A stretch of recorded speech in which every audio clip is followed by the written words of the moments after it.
Hi guys, my name is Shravan Yadav and I welcome you all to this new video. तो guys, आज का video है about the timeline of East India Company. East India Company कैसे बनी और कैसे fall हुई, मतलब स्टार्टिंग से एंड तक की। बट उससे पहले I want to share some news with you. तो गाइस, जो भी यूपीएससी एस्पिरेंट्स हैं उनके लिए हम बहुत बड़ा सरप्राइज लेके आने वाले हैं ऑन 4 अप्रैल ऑफ 2022। तो गाइस, मंडे को हम एक बहुत बड़ा सरप्राइज लेके आ रहे हैं आप लोगों के लिए हमारी ऐप पे।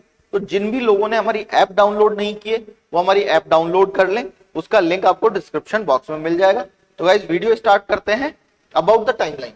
तो ईस्ट इंडिया कंपनी बनती है इन 1600 में ईस्ट इंडिया कंपनी फॉर्म होती है with a charter of queen Elizabeth, जिसमें ईस्ट इंडिया कंपनी को एक्सक्लूसिव राइट्स दिए जाते हैं टू ट्रेड विद ईस्ट। मतलब ब्रिटेन की कोई और कंपनी ईस्ट के साथ ट्रेड नहीं कर पाएगी, rather that east India company, सिर्फ ईस्ट इंडिया कंपनी कर पाएगी। अब 1600 में फॉर्म हो गई है। उसके बाद अच्छा, ये फॉर्म करते हैं कुछ मर्चेंट्स मिलकर, एक कंपनी फॉर्म करते हैं, प्राइवेट कंपनी होती है जो फॉर्म होती है और जिसको एक्सक्लूसिव राइट मिल जाता है ट्रेड करने का। ईस्ट इंडिया कंपनी इंडिया में आ जाती है और जहांगीर के कोर्ट में बहुत ज्यादा ट्राई किया जाता है कि उन्हें फैक्ट्री स्टैब्लिश करने की परमिशन मिल जाए ईस्ट इंडिया कंपनी को इंडिया में। और फर्स्ट टाइम फैक्ट्रीज स्टैब्लिश होती है मसूलीपट्टनम एंड सूरत में। उसके बाद काफी टाइम तक नॉर्मल ट्रेड चलता रहता है ईस्ट इंडिया कंपनी का, कोई प्रॉब्लम नहीं होती। एक सिंपल ट्रेडिंग कंपनी बनकर ईस्ट इंडिया कंपनी रहती है, जो कि इंडिया से रॉ मटेरियल्स लेके जाती है, स्पाइसेस लेके जाती है और यूरोप में सेल करती है और एक नॉर्मल ट्रेडिंग कंपनी की तरह काम करती है। अभी फैक्ट्रीज जो होती है क्या होती है, ये कोई मैन्युफैक्चरिंग फैक्ट्रीज नहीं होती, rather than they are storage houses, जहां पे East India Company different part से मटेरियल इकट्ठा करती है और स्टोर करती है टू एक्सपोर्ट इट। इसे एक्सपोर्ट करने के लिए कहां पर, यूरोप में ऑब्वियसली। फिर क्या होता है कि यूरोपियन पावर्स बहुत सारी इंडिया में आने लग जाती हैं। ईस्ट इंडिया कंपनी से पहले फर्स्ट यूरोपियन पावर जो इंडिया में आई वो पोर्तुगीज है, देन डच आते हैं और उसके बाद ईस्ट इंडिया कंपनी आती है और फिर फ्रेंच भी आ जाते हैं, जो कि एक बहुत बड़ी पावर होती है यूरोप में। इसी टाइम पीरियड में क्या होता है कि मुगल एम्पायर जो है, अभी तो मुगल एम्पायर बहुत पावरफुल है, बट धीरे धीरे मुगल एम्पायर क्या है, वो डिमिनिश होने लग जाएगा, धीरे धीरे कम होने लग जाएगा। उसी बीच में नादिर शाह अटैक करता है दिल्ली पे और बहुत बुरी तरह दिल्ली को क्या करता है, डिटेरियोरेट करता है, बहुत बुरी तरह उसे एक्सप्लॉइट करता है, लोगों को मैसेकर करता है बहुत ज्यादा। उसके बाद से मुगल एम्पायर कहीं ना कहीं डिटेरियोरेट होने लग जाता है, डिमिनिश होने लग जाता है, धीरे धीरे खत्म होने लग जाता है। और लेटर मुगल, आफ्टर औरंगजेब जो भी मुगल एम्परर्स आए वो बहुत क्या होते हैं, वीक होते हैं। तो ये ईस्ट इंडिया कंपनी और दूसरी जो यूरोपियन पावर है उन्हें भी समझ आने लगता है कि जो मुगल एम्पायर है वो धीरे धीरे क्या हो रहा है, वीक हो रहा है। तो उसी का फायदा उठा के फर्स्ट कोई यूरोपियन पावर किसी फोर्ट को सीज करती है वो होते हैं फ्रेंच। वो मद्रास के फोर्ट को सीज कर लेते हैं। अच्छा, इससे पहले फोर्ट्स बनाए, फैक्ट्रीज बनाए दूसरे यूरोपियन पावर्स ने, बट उन्होंने किसी बने बनाए फोर्ट को सीज नहीं किया, मतलब अटैक करके उसे सीज नहीं किया। तो ये फर्स्ट टाइम होता है 1746 में। उसके बाद 1751 में जहां से ईस्ट इंडिया कंपनी कंप्लीटली अपना क्या कर लेगी, चेंज कर लेगी वे ऑफ वर्किंग इंडिया में, जो अभी तक सिर्फ ट्रेडिंग चल रही है उसमें चेंज आने लगेगा। सेकंड एंग्लो फ्रेंच वॉर में रॉबर्ट क्लाइव क्या करता है, अटैक करता है आरकोट पे और आरकोट को जीत लेता है। यहां से पॉलिटिकल मैटर्स में ईस्ट इंडिया कंपनी भी एंटर होना स्टार्ट हो जाती है प्रॉपर तरीके से, और ईस्ट इंडिया कंपनी इंटरेस्ट लेने लग जाती है रीजनल पावर गेन करने में, पॉलिटिकल पावर गेन करने में। उसका रास्ता कहां से खुलता है ईस्ट इंडिया कंपनी के लिए, 1757 में बैटल ऑफ प्लासी, नवाब सिराजुद्दौला को British east India company Robert Clive की लीडरशिप में हरा देती है और बंगाल, एक तरह से बंगाल की क्या बन जाती है, पावर बन जाती है। सिराजुद्दौला को हराकर कंपनी क्या करती है, मीर जाफर को सिराजुद्दौला की जगह पे नवाब बना देती है। अब उससे भी डिससेटिस्फाई होने के बाद मीर कासिम को क्या बना दिया जाता है, नवाब बना दिया जाता है, कहां का, बंगाल का। और उसके बाद मीर कासिम प्लस सुजाउद्दौला जो अवध के नवाब होते हैं प्लस शाह आलम सेकंड, ये मिलके किससे फाइट करते हैं, ईस्ट इंडिया कंपनी से फाइट करते हैं इन बैटल ऑफ बक्सर।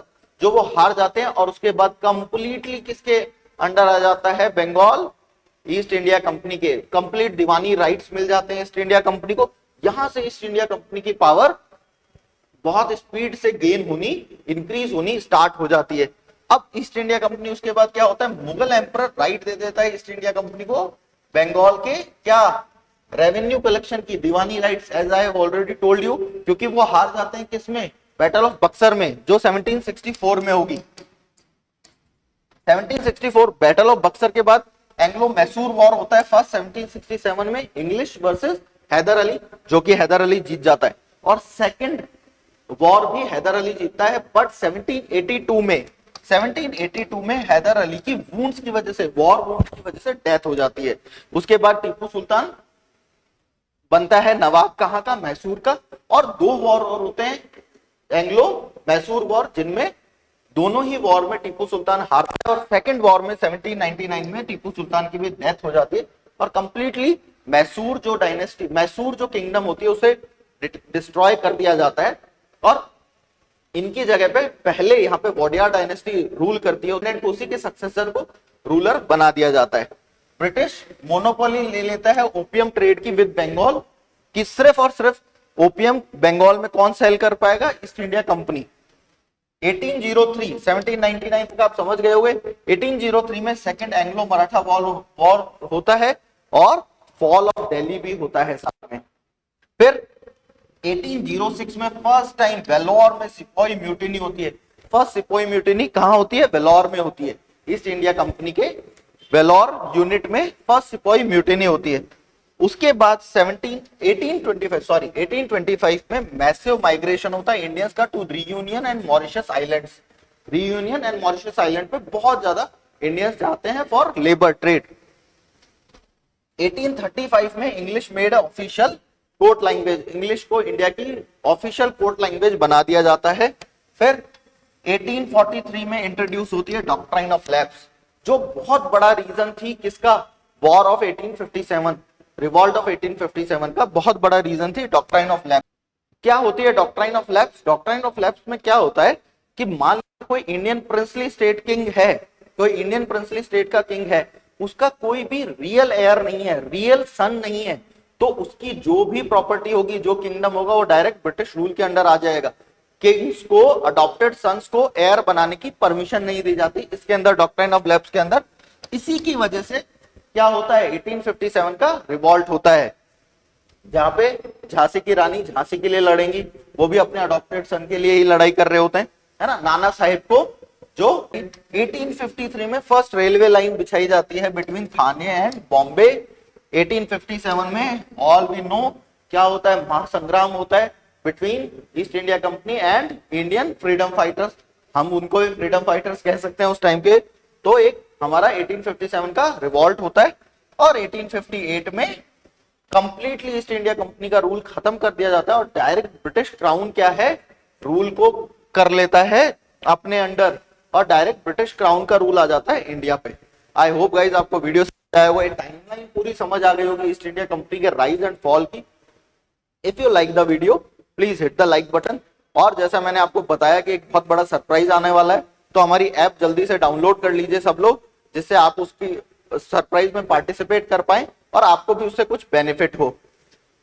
और हमारे वीडियो पसंद आए तो अपने फ्रेंड्स एंड फैमिली के साथ शेयर करें और हमारे चैनल को सब्सक्राइब करें। नमस्ते गाइस।